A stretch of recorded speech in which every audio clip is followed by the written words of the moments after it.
বাড়িতে ছোট বাচ্চা থাকা মানেই বাড়িটি যেন সবসময় প্রাণবন্ত হয়ে থাকে।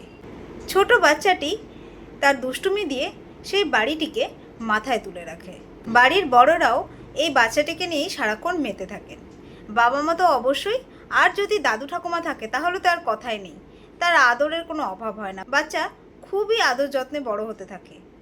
সে যা চায় সঙ্গে সঙ্গে আপনারা তার কাছে হাজির করেন, তার প্রতিটা ডিমান্ড পূরণ করা হয় সঙ্গে সঙ্গে। কিন্তু আপনার এই ভালোবাসার আড়ালেই কিন্তু লুকিয়ে আছে কিছু ক্ষতিকারক প্যাকেজ প্রোডাক্ট, যা আপনার বাড়ির ছোট্ট সদস্যটিকে ধীরে ধীরে স্লো পয়জনিংয়ের দিকে নিয়ে যাচ্ছে। আগে তার চেহারা বেশ ভালোই ছিল, রোগ ব্যাধিও কম ছিল।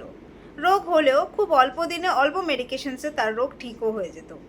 কিন্তু ইদানিং দেখছেন যত দিন যাচ্ছে তার চেহারা ভেঙে যাচ্ছে, খাওয়া দাওয়া ঠিকঠাক করছে না, ঘুমের প্যাটার্ন বদলে যাচ্ছে, ঘুমের মধ্যে একটা অস্থির ছটফটে ভাব, ঘুম ক্লিয়ার হচ্ছে না, ঘুমের মধ্যে সে চিৎকার করে উঠছে, দাঁতে কিটকিট আওয়াজ, মুখ দিয়ে লালা আসা, সব সময় একটা খিটখিটে মেজাজ ধরে রাখা, জোর করে খাওয়াতে গেলে বমি করে দেওয়ার প্রবণতা, পায়ের মাসেলগুলিতে ব্যথা কনস্ট্যান্টলি, স্পেশালি রাতের দিকে এই ব্যথা বাড়ে। সঙ্গে বাচ্চাটি দেখবেন ঠান্ডা লাগার ধাত কনস্ট্যান্টলি লেগেই আছে, প্রত্যেক মাসে সে ভুগছে। অল্প ওয়েদার চেঞ্জ হলেই কিংবা একটু এসিতে গেল কি ঠান্ডা জিনিস খেলো, তাতেই তার হাঁচি কাশি স্টার্ট হয়ে যায়। সঙ্গে তার গলার লিম্ফ গ্ল্যান্ডসগুলি ফুলে যায়, যেটাকে আপনারা সাধারণ ভাষায় জানেন যে টনসিল ফুলে যাওয়ার সমস্যা। এর সাথে সাথে হয় বাচ্চার পটির সমস্যা। স্টুল পাস করার আগে প্রচণ্ড চিৎকার চেঁচামেচি করে, স্টুল দু একদিন ছাড়া ছাড়া পাস করে, সেটা হয় প্রচণ্ড দুর্গন্ধযুক্ত। কিংবা তার একটা ডায়রিয়ার ধাত লেগেই আছে, 2-3 দিন ছাড়া ছাড়া যে স্টুল পাস করছে সেটার সঙ্গে আমেশা নামছে কিংবা রক্ত ছিটেও নামছে।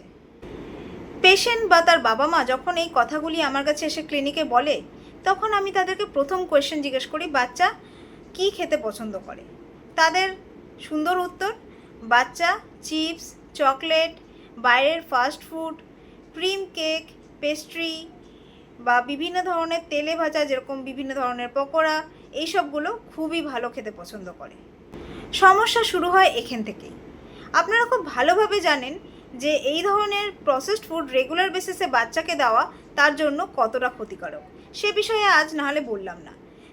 কিন্তু যেটা আপনাদের জানা দরকার সেটা হলো এই হাইলি প্রসেসড আলট্রা মডার্ন যে ফুডগুলো বাচ্চাদেরকে দিচ্ছেন, সেটার বেশিরভাগটাতেই থাকে পামোনিন অয়েল বা আরও লো গ্রেডের কিছু অয়েল, যেগুলো স্বাস্থ্যের পক্ষে খুবই ক্ষতিকারক।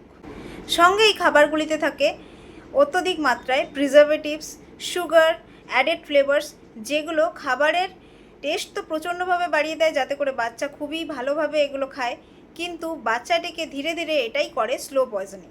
বাচ্চাদের মেটাবলিজম জেনারেলি খুবই বেশি হয়, কিন্তু রেগুলার বেসিসে এইসব প্যাকেজ ফুড খাওয়ার কারণে বাচ্চার মেটাবলিজম স্লো হয়ে যায়, পরে ইমিউন সিস্টেমও আস্তে আস্তে দুর্বল হয়ে পড়ে। এর ফলে সুস্থ বাচ্চাটি আস্তে আস্তে তার প্রাণবন্ত যে একটা ভাব ছিল সেটা হারিয়ে ফেলে, ধীরে ধীরে সে একটা ক্রনিক রুগীতে পরিণত হয়। কনস্ট্যান্টলি তার কিছু না কিছু সমস্যা লেগে থাকে, আজ সর্দি কাশি, কাল পটি ডিস্টারবেন্স, পরশু পেটে ব্যথা, এইসব কিছু না কিছু লেগেই থাকছে। অনেক বাবা মা আছেন যারা স্বাস্থ্য সচেতন এবং তারা জানেন এই রোগগুলি কমপ্লিটলি কিওর সম্ভব প্রপার ক্লাসিক্যাল হোমিওপ্যাথি ট্রিটমেন্ট দ্বারা, তাই তারা দেরি না করে আমার কাছে পেশেন্টকে নিয়ে আসেন প্রপারলি ক্লাসিক্যাল হোমিওপ্যাথি ট্রিটমেন্ট করানোর জন্য, এবং সেই বাচ্চাটি পুরোপুরিভাবে সুস্থ হয়ে যায়। সঙ্গে মেনটেন করতে বলি তার ফুড হ্যাবিটস। কিন্তু অনেকেই আছে যারা নলেজের অভাবে হোক কিংবা হোমিওপ্যাথি কাজ করে না এই বিশ্বাস থেকে হোক, প্রথমেই হোমিওপ্যাথি ক্লাসিক্যাল ট্রিটমেন্টের দিকে যান না। ফলে ধীরে ধীরে তাদের বাচ্চা আরও বিভিন্ন ধরনের ওষুধ খেতে থাকে, রোগ আরও কমপ্লিকেটেড হতে থাকে।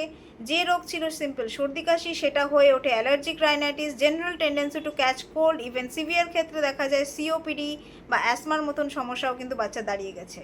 যেটা ছিল একটা সিম্পল হজমের ডিস্টারবেন্স, সেটা হয়ে ওঠে ক্রনিক আইবিডি কিংবা চাইল্ডহুড পাইলস কিংবা স্টোমাক আলসার, এইসব সিভিয়ার ডিজিজের মতন সমস্যা।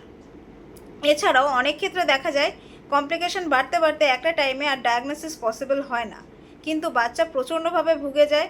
সে আর আগের মতন প্রাণবন্ত থাকে না, সে সারাক্ষণ শুয়ে থাকতে চায়, সে আর সতেজ থাকে না। উপরন্ত খিটখিটে মেজাজ, সারাক্ষণ একটা কৃমি হওয়ার টেন্ডেন্সি, আর তার পড়াশোনায় বা কোনো কাজেই ফোকাস নেই। আর সব থেকে বাজে ব্যাপার যেটা হলো, সব সমস্যা মিলিয়ে এই ছোট্ট শিশুটির নার্ভকেও ড্যামেজ করে, ফলে নার্ভাস ইরিটেবিলিটি তার মধ্যে খুবই প্রবলভাবে দেখা যায়। তো আপনাদের যাদের এই রকম সমস্যা আছে তারা কিন্তু দেরি না করে আজই স্টেপ নিন। কেন আমি as a homeopathic physician suggest করব ক্লাসিক্যাল হোমিওপ্যাথি ট্রিটমেন্ট দ্বারা আপনার বাচ্চা সুস্থ হতে পারে, তাই সেটা অবশ্যই স্টার্ট করুন যতটা তাড়াতাড়ি সম্ভব। আমার পেশেন্টদের থেকে নেওয়া সিমটমই আপনাদের সঙ্গে আজকে আমি ডিসকাস করলাম, শুধুমাত্র আপনাদেরকে সচেতন করার জন্য, যাতে আপনার বাচ্চাটি আগের মতন হাসি খুশি হয়ে ওঠে এবং বাড়ির পরিবেশ আপনার আগের মতনই প্রাণবন্ত হয়ে ওঠে। বাবা মা হিসাবে বাচ্চার ভালো দেখার দায়িত্ব আপনাদের, তাই সাজেশন আমার, চয়েস আপনাদের।